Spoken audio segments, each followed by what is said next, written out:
Greetings everyone, and welcome to LEGO Rewind, where we take another look at old retired LEGO themes. Today's specimen, dragons. In the twilight before time began. No, not those dragons. You'll never see an episode about those. LEGO's dragons have changed a lot over the decades, really encapsulating how much LEGO generally has evolved. So I felt like going over the steps from this to this. Now, knowing me, I've probably missed something, some ancient Duplo or polybag dragon, but the first dragon on this list emerged from its cave in 1993, almost 30 years ago. Dragon Knights was fairly controversial for some castle fans, more fantastical than older waves, but the dragons showed them. They're very simple, just a few specialized molds essentially creating an upright walking croc. But this baby is one of LEGO's most enduring icons, still getting referenced to this day. It was also the ancestor for the almost as iconic T-Rex featured in lines like Adventures and Studios. There's a black and orange variant featured in 1997's Fright Nights, and 2003's Orient Expedition gave us its most beautiful incarnation of all, the Golden Dragon.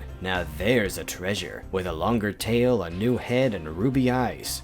This was the last time that classic dragon body type was ever used, but a decade is nothing to sneeze at, especially seeing how many LEGO molds were retired just a couple years before, all while the classic dragon held on just a little longer. The new head was even used a year later as a Knights Kingdom battering ram. In 2005, it got something of a successor in the Hungarian Horntail, but Vikings took the next step in a more interesting direction. It's weird sometimes going back to build sets from this era of LEGO. They don't always hold up structure-wise, lots of small fiddly bits that can fall off and get lost easily. Still, despite being mostly made of then relatively new Bionicle elements, these dragons feel like LEGO's first real attempt at a proper build. The articulation, wings, teeth, and horns do make them pretty lifelike, but the designers really got serious the next year, both with the beefier Ofnir Dragon and the even beefier Creator Dragon. This was the first time we saw fabric wings, which I prefer over molded or even vinyl membranes. It's more flexible. This 99.9% brick-built dragon was the clearest step towards the kinds we enjoy today,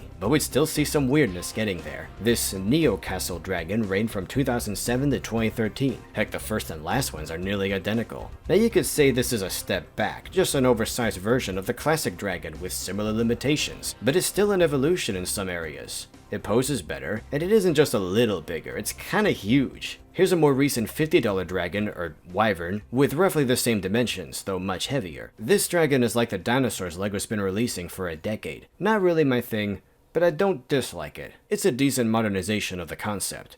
Over the last decade, Ninjago has given us many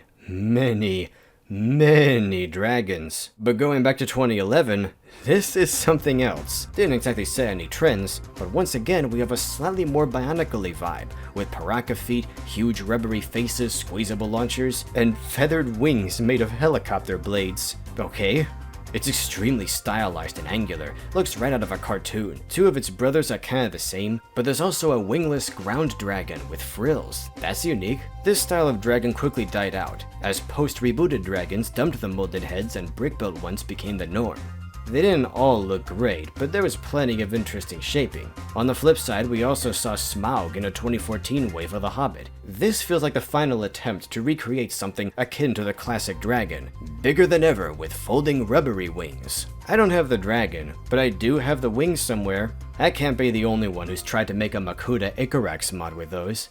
Anyway, while lines like Ninjago kept going, and Creator would drop the occasional dragon, though none so revolutionary as their first, LEGO Elves was busy happening. And just like that Creator Dragon a decade before, these 2016 dragons raised the bar. They were a game changer.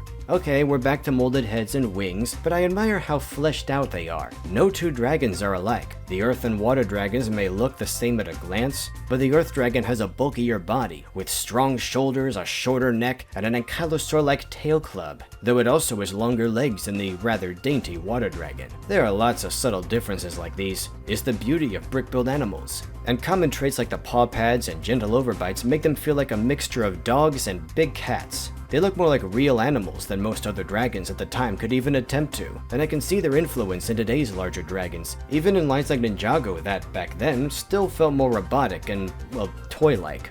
But if you like dragons in 2021, you are eating good. 4 pretty substantial Ninjago dragons in 1 year. I love how the fire and water dragons complement each other, not just their colors, but how they're clearly built for different environments. The water dragon's long, sleek body reminding me less of a sea snake or an eel, and more of a whale. I leave the saddles off of most of my dragons, and pretend they're just regular ones that evolved to be what they are, like the jungle dragon's wings being more for display than flying. It's funny looking at this Overlord Dragon released a decade into this theme, and realizing it's the same as those old dragons, but with so many more pieces, more advanced techniques, more organic details that make it feel alive. And while I was hesitant to go back to molded heads, these are more subtle. And there's just enough variety in jaw shape and enough attachment points for other pieces that I'm happy with this compromise. Heck, even the brick-built head on this bony one from a couple waves back doesn't really clash, because we can just say they all look like that under these new heads. I wouldn't mind Lego's Dinos being designed this way, brick-built bodies with molded heads.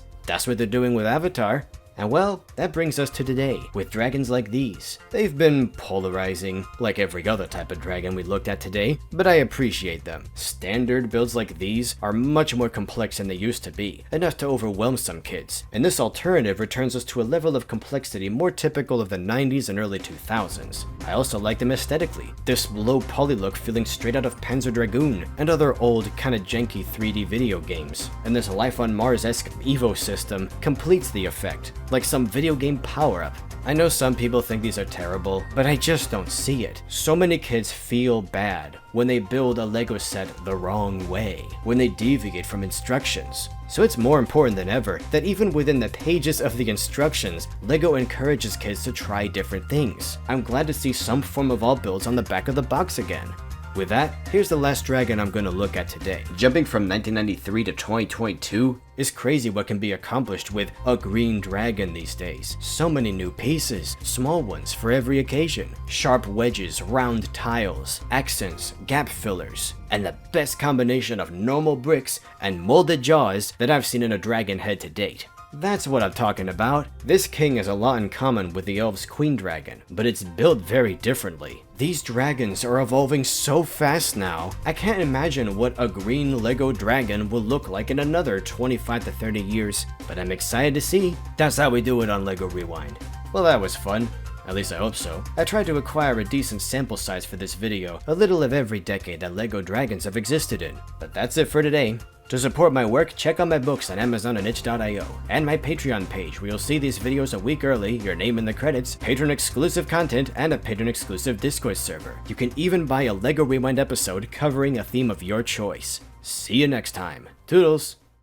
The kingdom was quiet until a maniac showed up. Lego Maniac!